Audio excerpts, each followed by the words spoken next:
Yo, what's up, everybody? It's your boy, the Vampire King himself, London VK Alacar.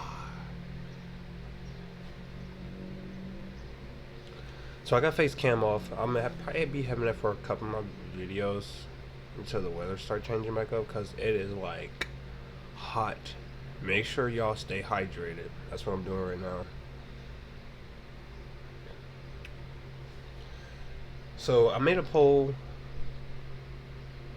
asking my fans, do they prefer London Alacar or Red Arrow? And I had Red Arrow before, but I got away from it.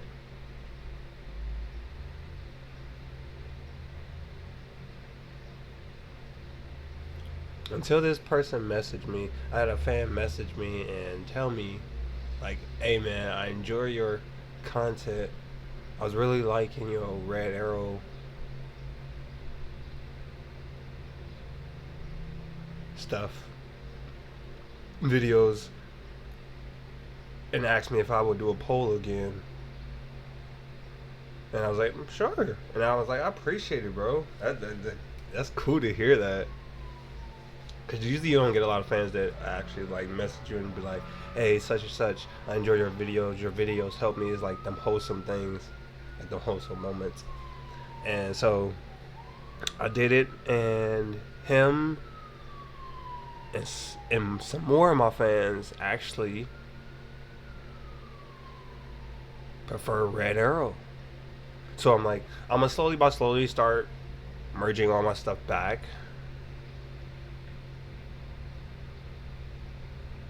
But we're doing this death battle. Wile Coyote versus Tomcat. Tom and Jerry. Death battle. So I want to say, I'll do it in probably another video. So let's get it. Death battle. Fight! Wile Coyote, the fastest and furriestest of the Looney Tunes. Tomcat, the powerhouse pussycat from Tom and Jerry. The fans voted for it, and we're here to deliver. He's Wiz and I'm Boomstick. And it's our job to analyze their weapons, armor, and skills to find out who would win a death battle. In tales told over shimmering campfire by the tribespeople of North America, there was no figure so cunning, so bold as Coyote. To the Miwok, he was a Prometheus who stole fire from the heavens to give to humanity. To the Sewetmuk, he was a foolish trickster who could die and return to life. And to the brothers Warner, he's just a poor dumb schmuck who can't catch a break. To this day, the great Coyote stalks the American Southwest, hunting his indefatigable prey, the Roadrunner.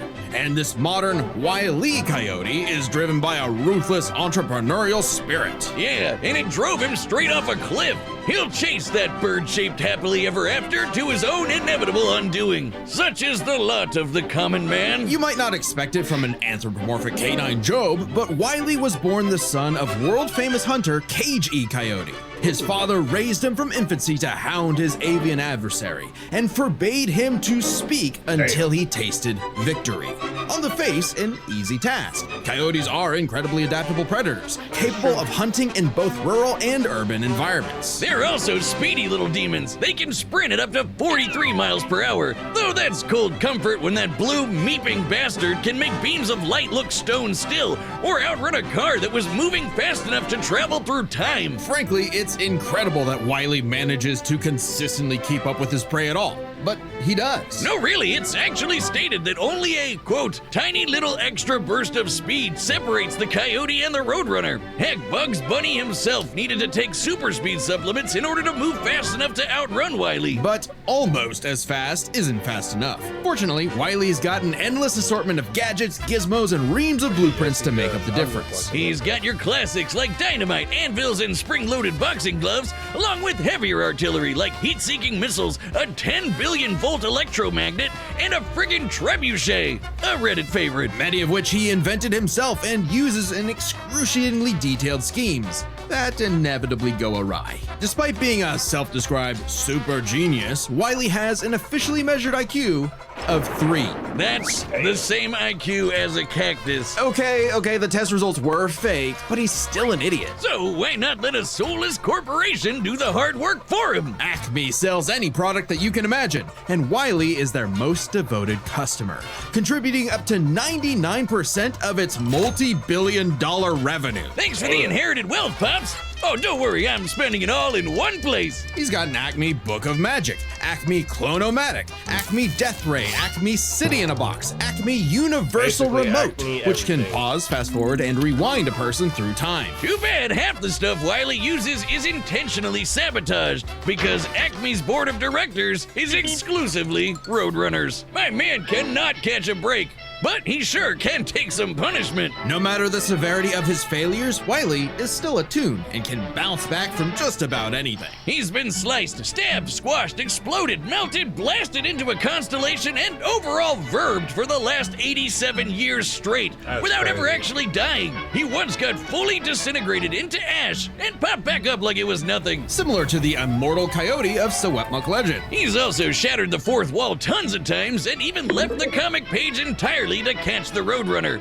Ah, so close. Believe it or not, there is actually a biological reason for these abilities. Loony DNA. Every toon's got it, not just the loony ones. And it's what lets them survive fatal damage up to being fully erased off the page, essentially dictating their personal slice of reality to whatever is funny. Like how gravity only affects the Coyote when he looks down. Toons are immune to the laws of physics as we know them. That's why Wile developed a counter to this immortality, the Loony DNA Dissolver, which leaves toons vulnerable to fatal wounds the same way we are. Yet again, so close. You can't say he hasn't tried everything. It was Wile's experience as a veteran toon that landed him a job at Acme University as department chair of the School of Hard Knocks, teaching up-and-coming tiny toons how to use their abilities. Okay, so Naruto. And just like Naruto's jutsus, Toon Force works like an actual power system, with more experienced toons like Wile who are more powerful than their younger counterparts. And that means Wile should be capable of replicating feats and abilities performed by any other Looney Tune, like traveling between different mediums or altering the plot of the cartoon he's in. And my favorite was the time Plucky Duck used Marvin the Martian's matter transmogrifier to suck up the entire universe. And then suck up the animator animating his universe. And then suck up the animator's universe for good measure. Wile's got a cushy 10-year job teaching that stuff. Impressive for an abject failure at his life mission. He's helped stop a meteor from destroying Earth, beat the Monstars in basketball, and even,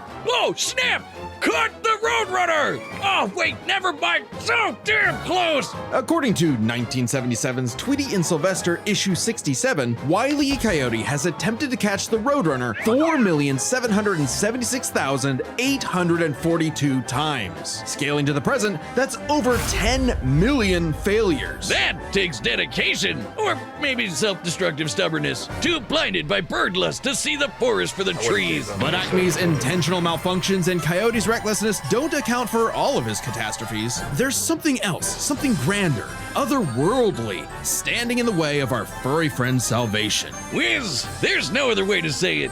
God is just plain out to get this guy. And by God, we mean the closest thing that exists for Coyote and Roadrunner.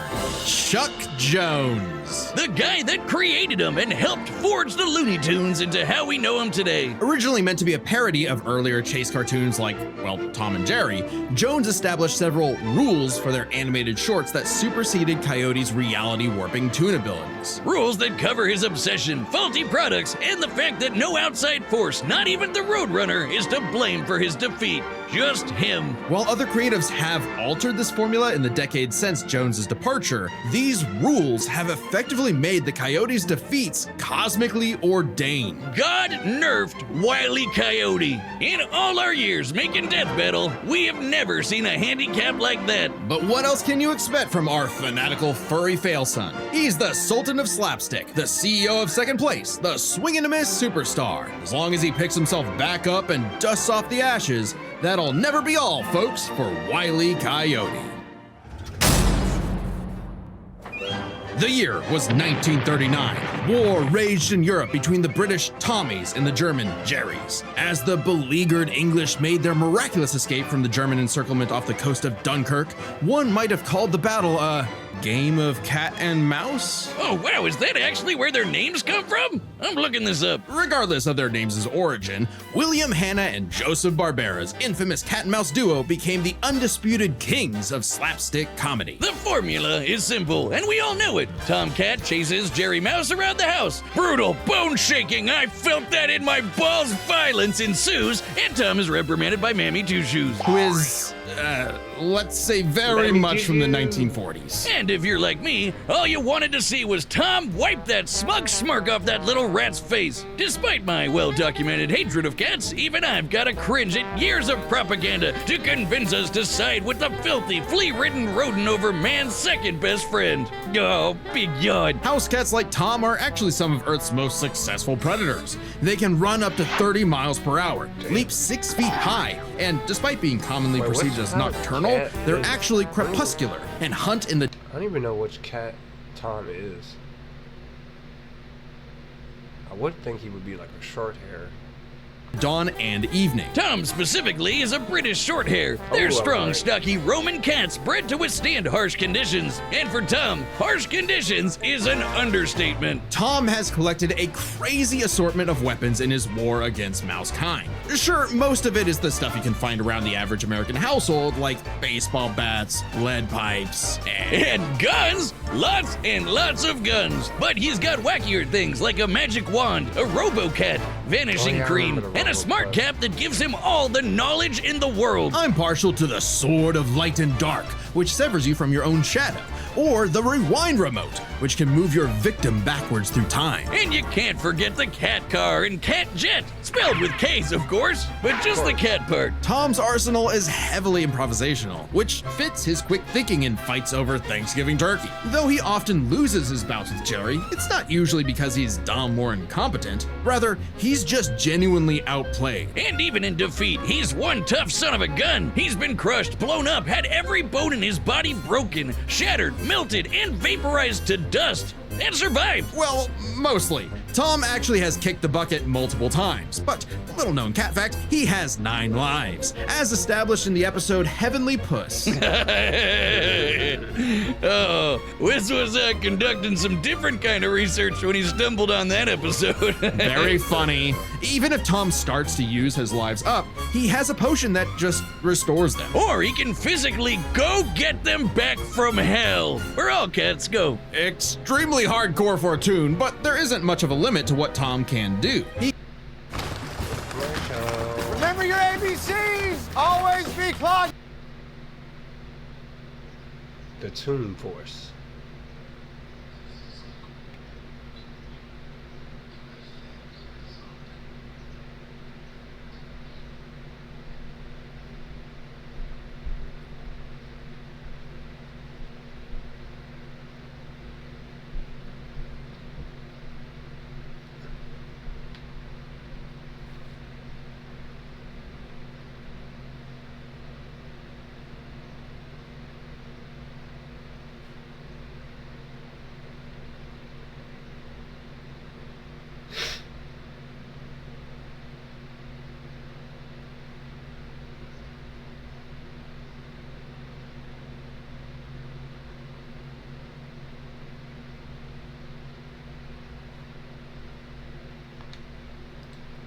He can clone himself, levitate in the air, make his imagination real, and even break the fourth wall and enter the real world. Yeah, if you only watch the classic cartoons from the 40s, you may be in for a shock. Tom and Jerry gets buck wild, much like the actual inspirations for their names. Thank you, Google. Oh, you're still on this? Dodoy Whiz. They were actually named after the two characters in Pierce Egan's delightful life in London, Jerry Hawthorne and Corinthian Tom. It was adapted to the the stage with the title Tom and Jerry, which later became a catch-all term in 1800s England for young, drunken rabble-rousers. One could, in fact, say that many rabbles were roused the times Tom destroyed a planet-busting asteroid, lifted up the sun, and was blown up into a constellation. And he was just fine. Just a bunch of stars now, but he's okay. He taked an explosion that launched him through time to the Stone Age and has run through space at massively faster than light speeds. That shouldn't be a surprise when he and Jerry have been at each other's throats for over 80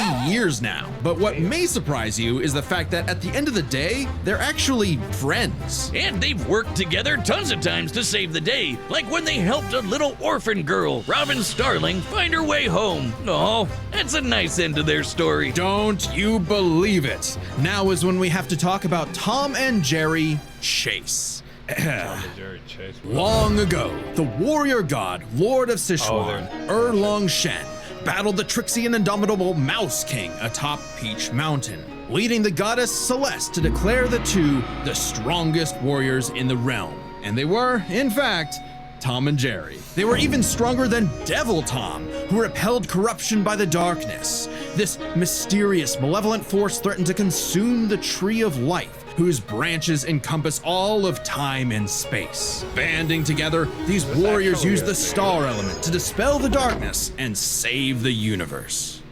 What the fuck? While it may sound completely insane, it is. Chase is a Chinese mobile gacha game whose lore is not entirely in keeping with the spirit of the source material. However, it is officially licensed by Warner Brothers Interactive Entertainment, which means we have to include it in our research. So that the gods may grant us mere mortals some heavenly push. No! Friendly rivalry aside, though, Tom has actually managed to catch the little rat fair and square a few times. By my count of the original shorts, 19 times. I could watch him on repeat forever. Too bad he's still a filthy feline. The only kitty I truly respect is named after booze. Well then, you're in luck, because the Tom and Jerry of English literature later became the namesake for a famous Christmas cocktail. Because there's no better way to get absolutely trashed than with good old Tom and Jerry. Guess what? Death metal has...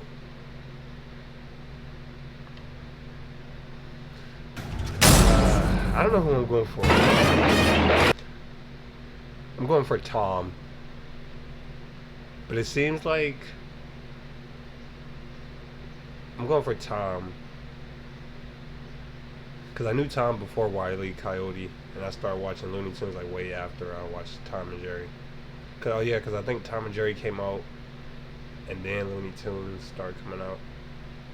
Let me know who y'all got.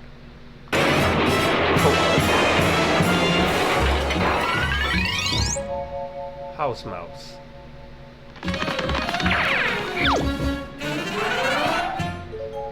Domestic cat.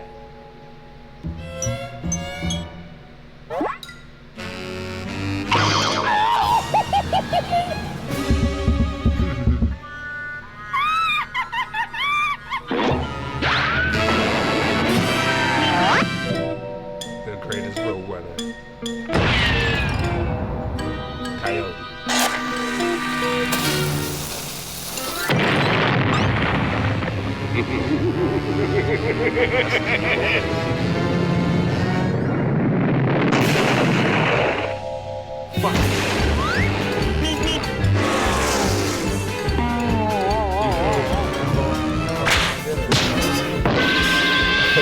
Oh, I like when you like to call the fire.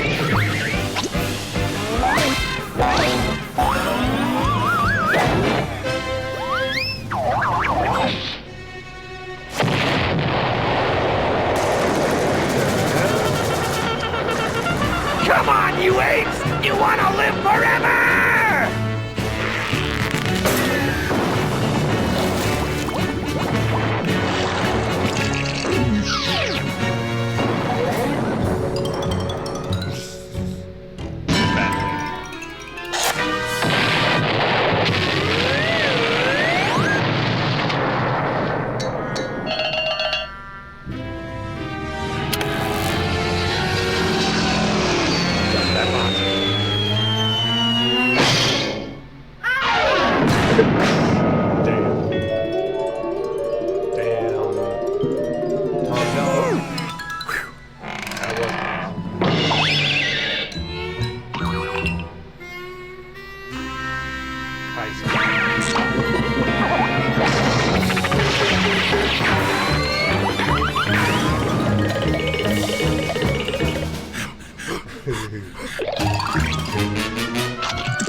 Oh, I like how they say about this cover.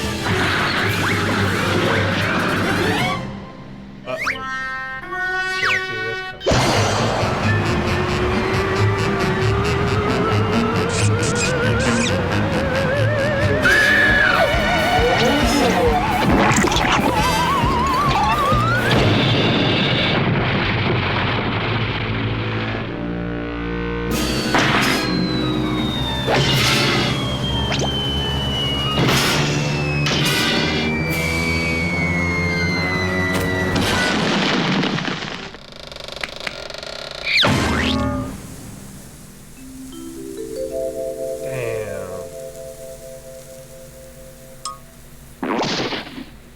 Wile E. Coyote, super genius.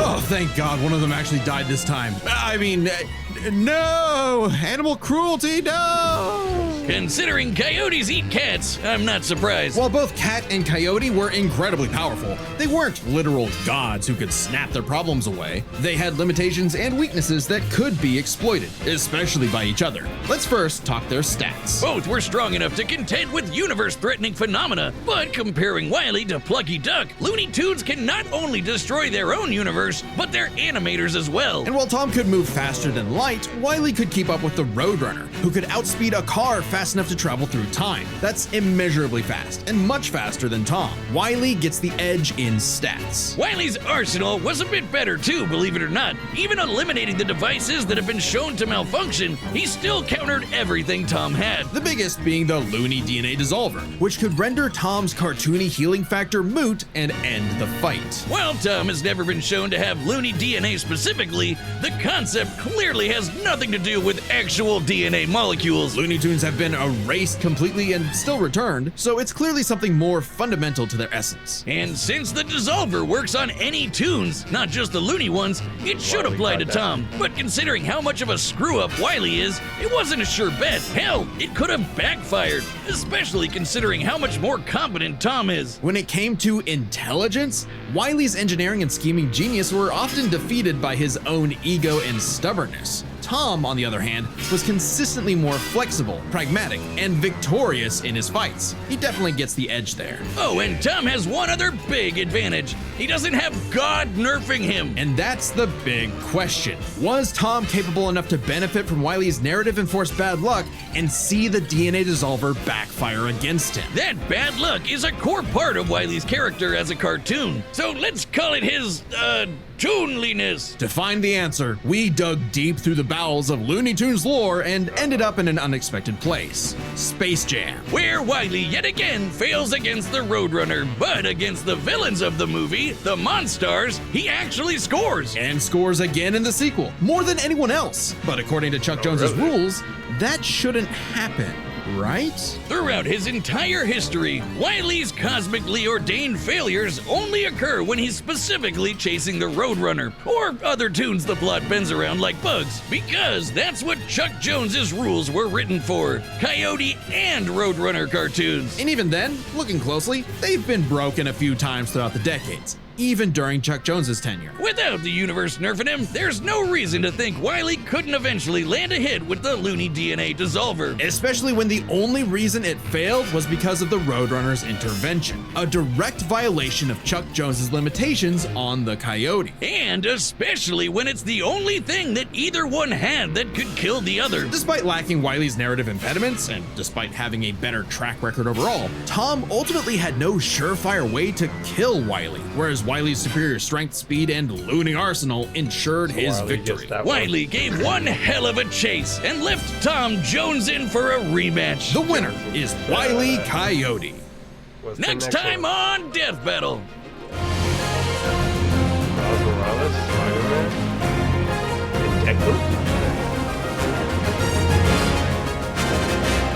Subscribe and join as a member to see more Death Battle. Ooh. Didn't they do one with Deck? No.